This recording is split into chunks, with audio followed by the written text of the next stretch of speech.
message we got to send to GM. That's what it's about. It's brothers and sisters. It's brothers and sisters. That's why we keep saying one more day, because we are going to last one more day longer than General Motors. We're going to do it together as a union. And so it's a team effort, and we're going to do it as a team. And I want people to also understand that GM, I'm tired of the nonsense. Get your butts back to the bargaining table where you belong, not all over the damn world. Quit this phony PR stuff that you've been putting out for months because you were getting ready to strike us. We didn't believe you were that stupid. Dick's right. This is a strike we shouldn't have to have. They should be at the bargaining table. He said, if we went to General Motors tomorrow and said, well, you guys made the best income you made in 96 and 97 in years.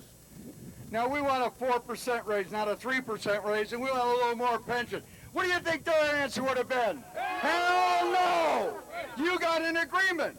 Now they come to us and say, well, we don't like the standards, we don't like the operations that we negotiated 2 years ago, and we want you to change it. What is our answer? Hell no! Live with your agreement, GM. You made it, you negotiated it, and we're going to make sure you live up to it. Thank you very much. This is one of those strikes that never should have happened. We never should have been forced to take to the streets to settle the issues that are involved in this strike. General Motors had the wherewithal to step up to the bargaining table before we reached a deadline and settle these. The issues that are involved are the kinds of issues that should have been settled before we reached a deadline. It's a strike that apparently they wanted, even though we didn't, because they didn't make a comprehensive proposal for settlement until several days into the strike. What is this costing them? They have alienated their entire workforce. Right. They've lost a couple $1 billion now. They've lost market share. Their stock dropped a couple options. And you know what? If they came with an honorable settlement on our local issues, guess what? It would have cost them a fraction of that. Then they try to put these Japanese spark plugs into Romulus. Do you know that we've checked those plugs out and they wouldn't even pass quality control right here at 651? We will win this fight. Yes. We will win this fight. We will win this fight. I've had some people ask me, are you afraid because it's taking so long? No! All you gotta do is look out here and see the support we have clear across this land. And you know we're gonna win. One day longer. One day longer. One day longer. One day longer. One day longer. Oh yeah. One day longer. One day. This fight, as you said, is really about commitments. It's about them living up to what they said they were going to do and us not opening our local agreement and not making changes and not being forced into the Bradyisms that have been going on within our division. Other than that, all I can say is thank you from the bottom of my heart. You'll never know how good it feels to know that you have this much support across this country. Thank you. With the support that we've got here and with the help of the International Union, we know we're going to get there. It's just a matter of time. Thanks. The Flint strikers is fighting a battle that we sympathize with 100%. Their fight to get the company to honor its agreement is similar to our struggle in our locals to get GM to honor its agreements with us.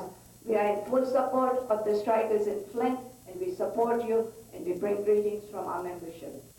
The problems in Flint, Michigan are our problems in Mississippi, and we're going to stand behind you, and we're with you in solidarity.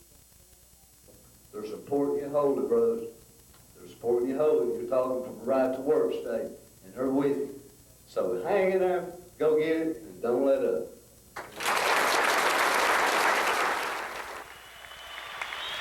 As I say to General Motors, that any work that comes to Canada off of the dyes that were moved out of Flint, Michigan will not be handled by the workers in our plants in Canada.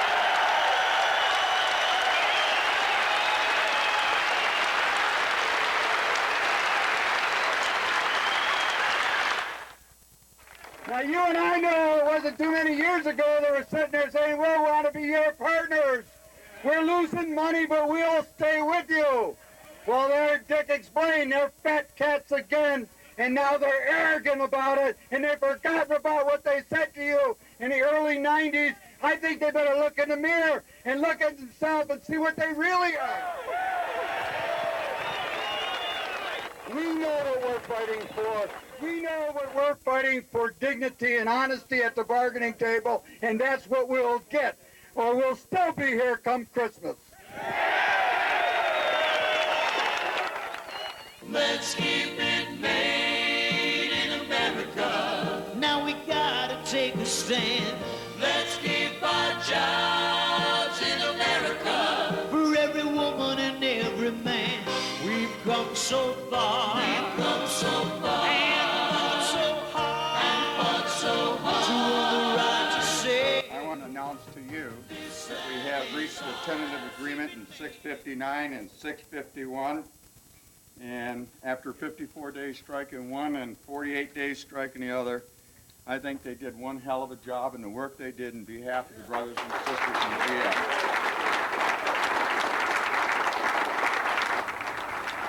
In an attempt to avoid future like situations and to, in hopes of improving the relationship that we have with General Motors, the agreement also provides for the development and the implementation of a new process that will result in more frequent discussions with people at the highest level of both corporations so that the parties can focus on problems and commitments that were previously given to ensure that that we can resolve things at a level before they reach a crisis.